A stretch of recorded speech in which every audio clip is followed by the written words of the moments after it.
A paz, Senhor. Estamos aí com o nosso estudo da Igreja de Filadélfia. Estaremos entrando agora na primeira parte, tá? A Igreja de Filadélfia, dividir em duas partes para poder facilitar e termos realmente o objetivo de pequenas porções, mas preciosas. A paz do Senhor a todos. Amém, meus irmãos. Que Deus abençoe a todos vocês. Vamos para mais um devocional. Eu sei que essa semana eu não tive gravando devocionais devido a várias coisas que tivemos que fazer e atender na igreja. Alguns me falaram, pastor, não vai ter mais. Não, guarda aí.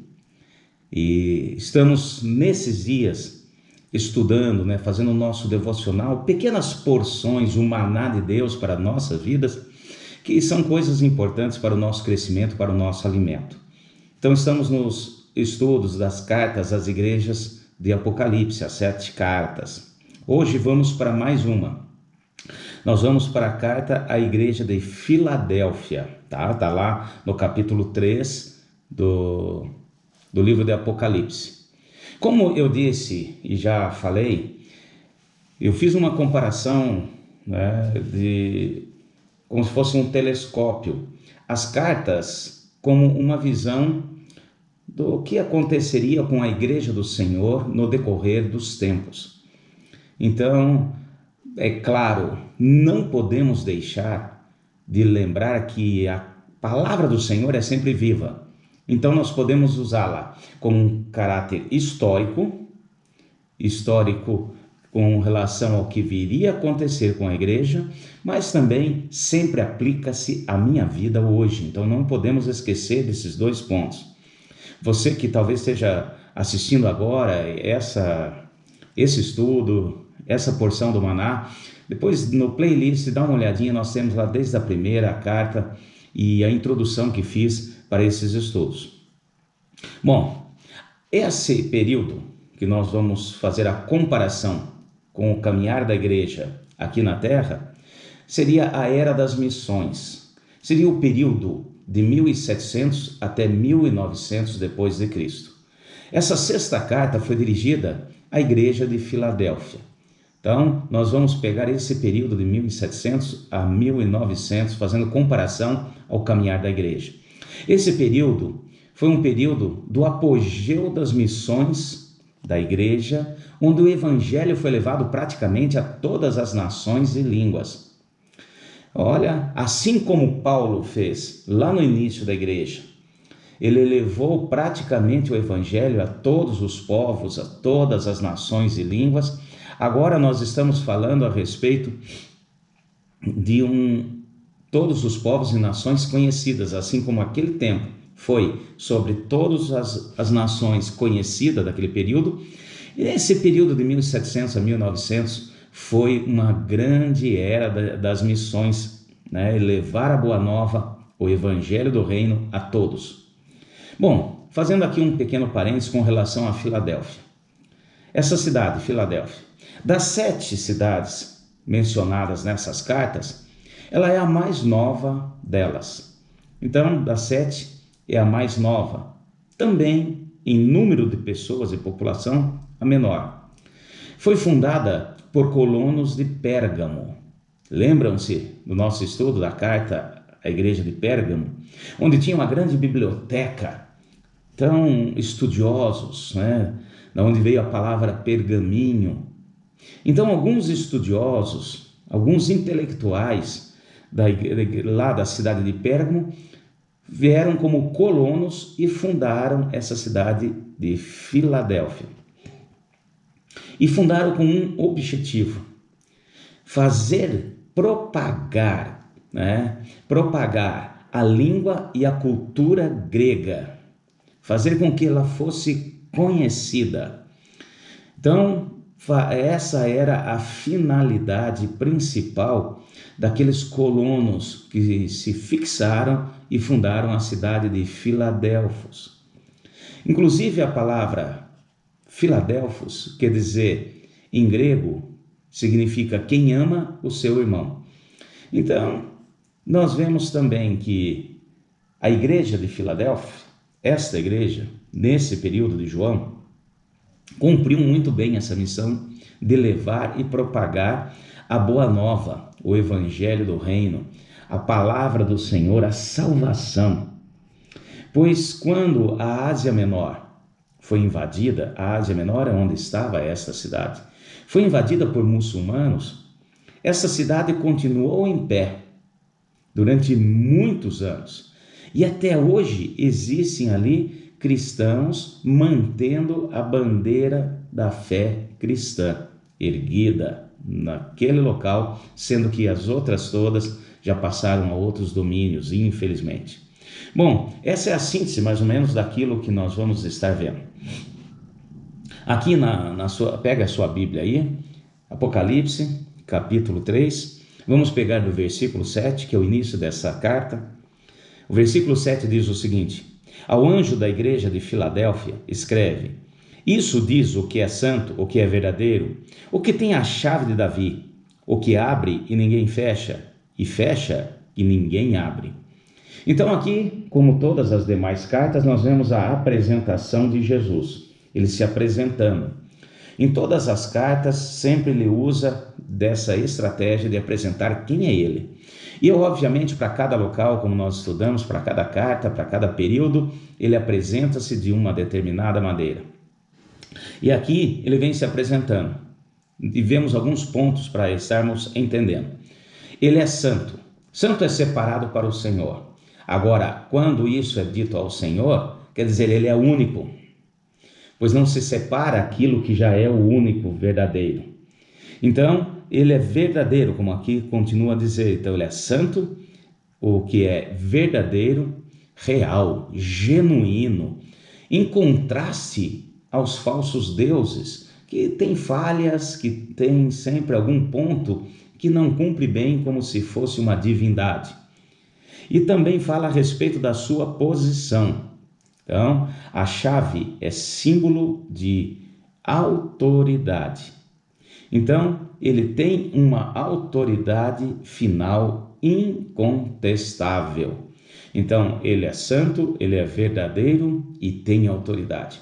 Vemos muito essa expressão da chave, esse simbolismo, quando alguém recebe a chave de uma cidade, num ato, isso mostra a autoridade que estão reconhecendo. Uma autoridade da cidade reconhece também o posicionamento e a autoridade daquela pessoa em determinado âmbito.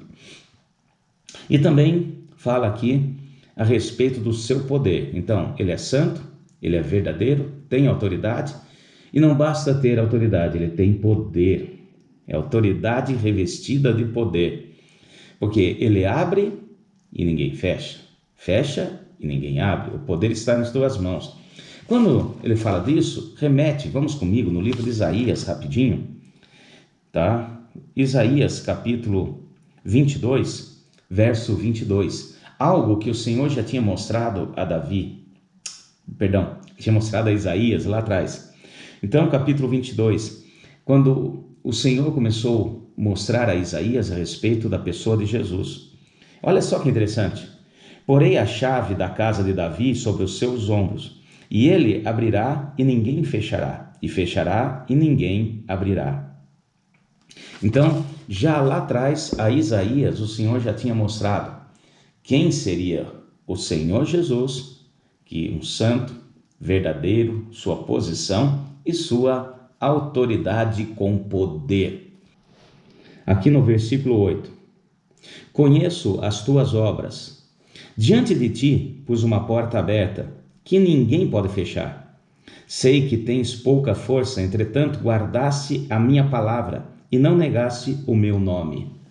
Então, são palavras de conforto. Interessante que esta carta aqui também é uma das poucas cartas que não vem com palavras de crítica e sim de conforto. Mesma coisa que dizer assim, eu sei como vocês estão trabalhando, eu sei como vocês estão aproveitando as oportunidades. Então, vamos pegar aqui uns pontos para entendermos essa fala do Senhor para essa igreja que vem a ser também para nós hoje. Aqui, olha, então, pouca força. Era uma igreja pequena, assim como aquela cidade era pequena, sem muitos recursos. Mas Cristo deleita-se, o Senhor deleita-se em usar as coisas fracas e pequenas para confundir as grandes. Então o Senhor fala: olha, eu sei quem você é, sei que vocês têm aproveitado, sei como vocês têm trabalhado, aproveitando as oportunidades, apesar de não ser muito proeminente, porém vocês fazem. Outra coisa que ele coloca aqui: sei que tem poucas forças, no entanto guardastes a minha palavra e não negastes o meu nome. Lealdade. Hoje em dia é algo que tem faltado no meio do povo de Deus. Aquela igreja era uma igreja leal. Leal à palavra, leal ao nome do Senhor. Leal ao que Jesus é, Deus, vivo e verdadeiro, e o que ele disse. A lealdade é algo que, olha, Deus se agrada demais e ele espera de cada um de nós. Então, ele aqui fala: olha, conheço muito bem, sei que guardastes a minha palavra e não negastes o meu nome. Ou seja, ele está dizendo: vocês são leais, e isso é muito bom, eu gosto disso, e não vai ficar por aí. Também, no início, ele fala assim: porém uma porta aberta. Não podia perder as oportunidades missionárias. Quando fala de porta aberta, pode ser uma oração, pode ser o ir mesmo, ou o sustento. Então, o Senhor fala a respeito disso: olha, conheço as tuas obras, diante de ti pus uma porta aberta. E vocês não perderam as oportunidades, e ele aguarda isso de nós. Você tem aproveitado, nós temos aproveitado as oportunidades que Deus tem colocado? Para que a boa nova, o evangelho, a salvação chegue às vidas, às pessoas, não perca a oportunidade. Quem abre a porta é o Senhor, quem prepara aquele momento é o Senhor. E essa igreja, ela tinha essa característica, ela não perdia as oportunidades que aconteciam. Paulo usa muito esse termo da porta aberta. Vou pegar rapidinho aqui, para achar aqui em 2 Coríntios. Ele fala a respeito do período em que chegou, no início de que a maneira como chegou em Corinto. 2 Coríntios, capítulo 2, verso 12. Ele fala: quando ele estava chegando agora, saiu e chegando em Troade. Ora, quando eu cheguei em Troade para pregar o evangelho de Cristo, e uma porta se me abriu no Senhor. Então ele fala aqui: olha, abriu uma porta, abriu uma oportunidade. Ele está aqui testemunhando, falando isso com a igreja de Corinto. A hora que eu cheguei, abriu uma porta. E ele sabia muito bem aproveitar as oportunidades pelo Espírito, e é o que o Senhor aguarda de cada um de nós. Não vamos perder as oportunidades. Vamos continuar então? Voltamos lá. Em Apocalipse, agora verso 9. Farei aos da sinagoga de Satanás, aos que se dizem judeus e não são, mas mentem. Farei que venham e adorem prostrado aos teus pés e saibam que eu te amo. Olha, uma expressão, só para vocês entenderem, uma expressão que marcou essa cidade de Filadélfia, conhecida pelos historiadores, era essa expressão: como esses cristãos amam os outros. Foi coisa que marcou.